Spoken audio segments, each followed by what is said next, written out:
Today is Saturday, May 18th, 2024. I finally got home after being away for a few weeks, so it was kind of an adjustment week for me. I took it easy with studying, but I did forward test. So for those of you who are new to the channel, I am documenting my journey from unprofitable to funded day trader in 3 months. And in the previous videos, I went over the trading plan, trading strategy, and backtesting results for the strategy. So if you want to see those videos, check them out on my channel. This past week was spent forward testing that strategy, and the entry confirmation that I forward tested this week was the 3-minute flip. So I call it 3-minute flip. Someone else called it that and I liked it, but I think the correct term, because someone did correct me on the video, was a mitigated order block. And so the way I like to think of it is also a supply turn demand zone or a demand turn supply zone. And so looking for those entries on the 3-minute chart is what I forward tested. And I know I said last week that I would back test other entry confirmations like the liquidity sweep plus 1 minute change of character. During my forward testing, I'm realizing that I like the 3-minute flip entry. And I actually like trading on the 3-minute chart just because it's not as noisy as the 1 minute. And so I decided to just stick with the 3-minute flip entry and see how I can refine the strategy. And so now that all the foundations have been covered, trading plan, SMC concepts, trading strategy, backtesting results, now it's time to forward test this strategy. So videos from here on out will mainly be trade analysis videos for paper trading, live trades, and then eventually the challenge. If there's anything you guys would like to see in future videos, please let me know in the comments so we can get into the forward testing and the trades now. I'm just going to do a voiceover for the rest of the video because I was having issues with the setup, but here's an overview of how my trades went this week. In terms of net profit and loss, I was profitable, surprisingly. I made $1,800.07. And even though I was profitable this week, I was very emotional. I did make some emotional decisions,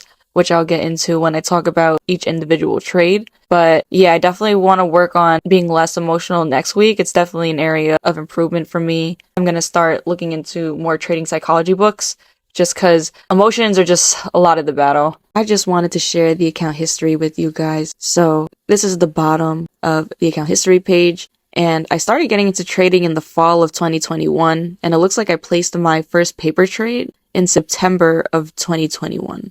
And so it looks like I was trading pretty consistently all the way until looks like February of 2022. So it looks like February 10th, 2022 was my last paper trade. And as you can see, it hurt my feelings because I lost almost $1,000 and walked away for 2 years pretty much. And so there's that.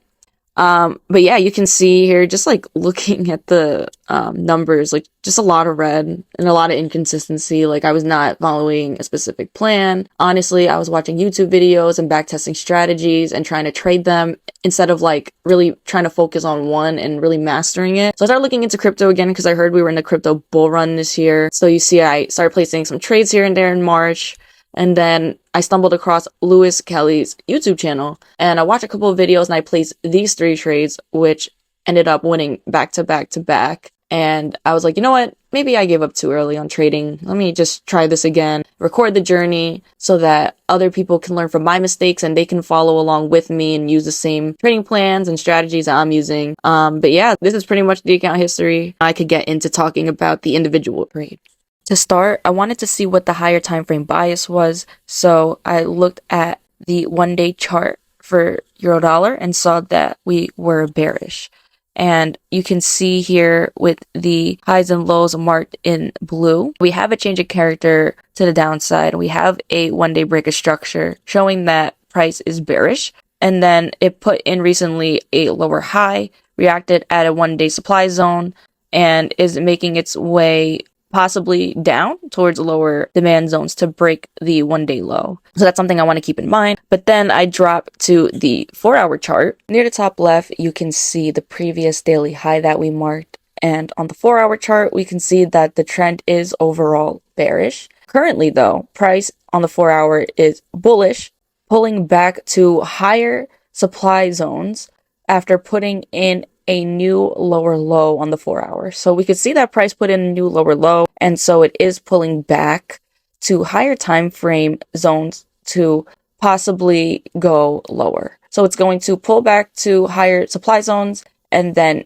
potentially put in that lower high, that new lower high, and then come down to break the lower low again. And so with that in mind, I had two ideas of what I felt like could happen with price. So looking left, I also saw there was an imbalance on the 4-hour chart. And so from my understanding, imbalances, they happen when you see those really aggressive candles. So a really long bearish candle or a very long bullish candle. And usually there's imbalances there. And so I saw a 4-hour higher time frame imbalance and then a higher time frame zone. Seeing a 4-hour higher time frame imbalance, seeing the 4-hour zone, and seeing that price was currently pulling back after putting in a new lower low on the 4-hour. So knowing that, my goal was to play the move. So I know that price is going to be pulling back bullish into the zone, but the 15-minute will have a lot of bullish and bearish movement as price makes its way up to this 4-hour supply zone. I came into the markets with that kind of narrative in my head, so I knew that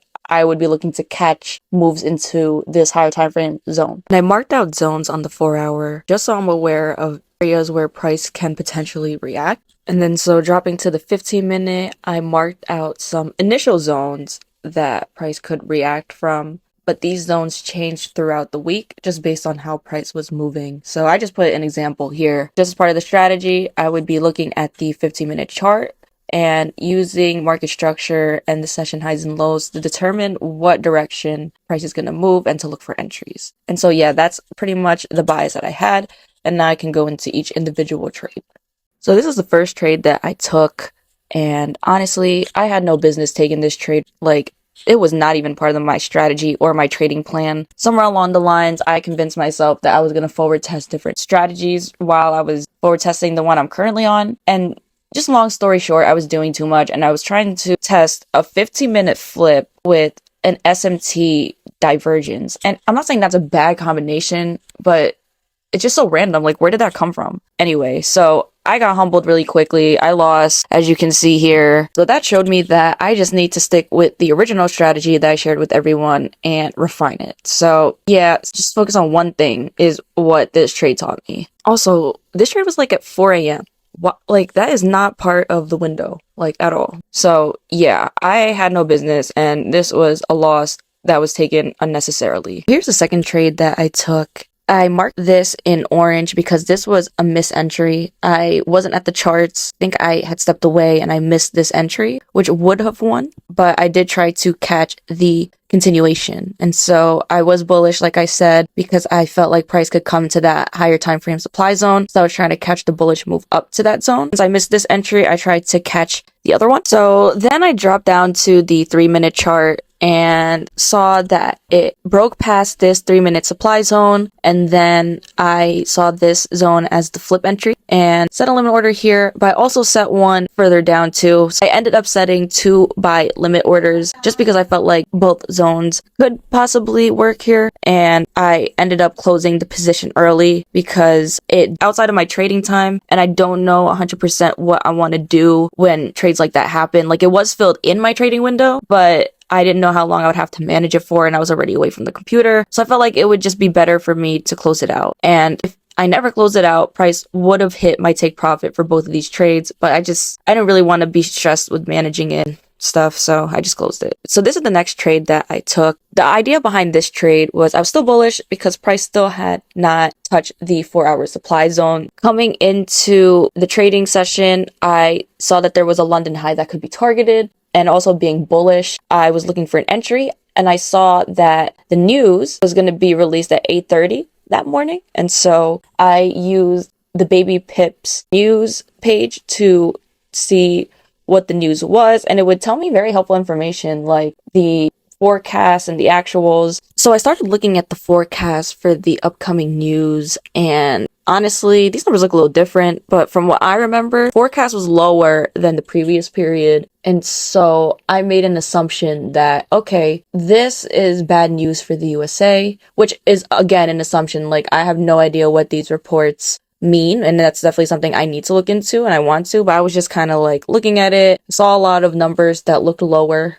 than the previous period. And so I was just thinking, like, kind of like logically, like, okay, so if these numbers are low, that means that the US is receiving like kind of bad news. and that makes the dollar weaker, which means that the euro will be stronger, which means that there is even more reason for me to go bullish. And so that's kind of how I approached it. Again, like, I don't really know what these reports mean, and it's definitely not the best way to go about it. So, but that was just kind of what I was thinking when I took the trade. And so here you can see that I got stopped out before price came to hit my take profit. And I guess that just shows the volatility of the news. You just never know what's going to happen. And so honestly, I had a feeling this could happen. And so to try and capitalize on the news move, I placed my entry on the 3-minute. So here you see that price had a reaction to the supply zone and then broke past. And so I placed the entry here. And then again, got stopped out before price hit my take profit. So the rest of my trades happened on the 16th between euro dollar and pound dollar.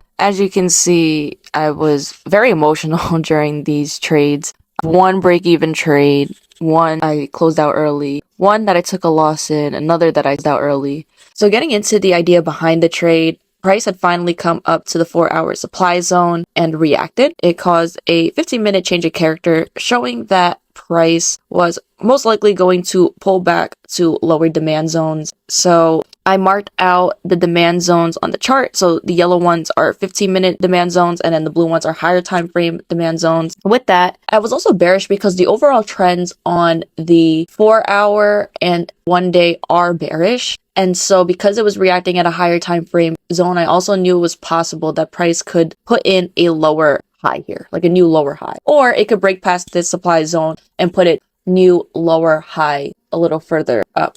And so the idea behind the trade, after seeing the 15-minute change of character, I dropped to 3-minute chart to find an entry. So I did see a flip entry here in purple, and I did like this zone because I saw areas of liquidity that price could take. So there was this ranging liquidity with equal highs or lows right before the zone. So that's areas of liquidity that price could take as it comes into this zone. So that made it a high probability zone for me. And so I placed my sell order here. And something I want to try is rolling my stop loss to break even after a new 3-minute high is made. And so I did try that here, but unfortunately I was stopped out at break even. And so because I was still bearish and I wanted to get back into the trade, I placed a limit order here and it got filled. And then this is where I started to struggle with psychology, because I started to convince myself that this was a demand zone, which it was, but I started convincing myself that it was going to hold and that I should probably just take my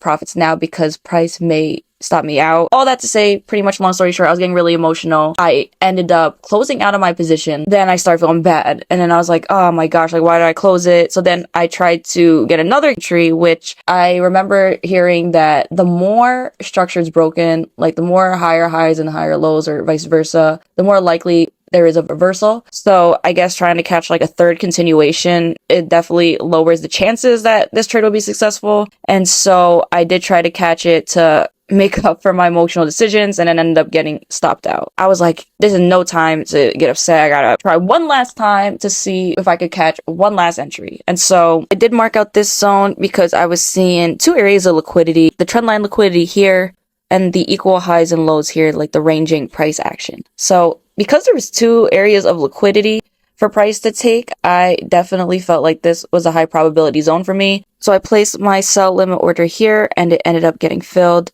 And I placed a similar order on pound dollar. So after price made a new lower low, I placed my stop loss to break even for this trade. And I did the same thing for the pound dollar trade. Both trades were held past my trading window just because they both didn't hit either take profit or stop loss yet. And so I don't know if this is considered emotional, but it was around the evening time and I was still in the euro dollar and pound dollar trade. And so I decided to close one of them, which was the euro dollar one. So I closed it out for a win of $751. But I kept the pound dollar one running just because I felt more confident about that trade because of the SMT divergence that I saw. But I could get into that now. This is the last trade that I took, and this is actually my best trade I've ever taken. I mean, it's a paper trade, but still. So at this point, I was watching both euro dollar and pound dollar, and I saw an SMT divergence where pound dollar put in a lower high than euro dollar. And so that showed to me that the bearish momentum on the pound dollar was stronger than the bearish momentum on the euro dollar. So the euro dollar momentum was more bullish. And so with that, I took the sell on pound dollar. And like I mentioned, both trades were open past my trading window. And I only wanted to really focus on one trade. So I closed out the euro dollar one, like I said, for a win of $751. And I let this one run. And it ran to hit my take profit. And so that ended up winning almost $4,500. And that trade put me at a profit of $1,800.07 for the week. As for the entry, same thing. 3-minute flip, keeping in mind high probability zones. So these are the trades that I took this week. And honestly, even though I was profitable, it was very emotional. I did deviate from the trading plan. I did try to do a lot and try to forward test other things. And honestly, it was good because it showed me that I need to focus on my strategy and refining it. And I honestly feel pretty good about it. I think I'm starting to recognize my entry patterns and my setups a little better. And so I'm going to continue refining it, maybe adding some confluences and things like that. If you guys like the video or these kinds of videos, let me know in the comments. And if you enjoyed the video, please like, comment, and subscribe. And I'll see you guys in the next one.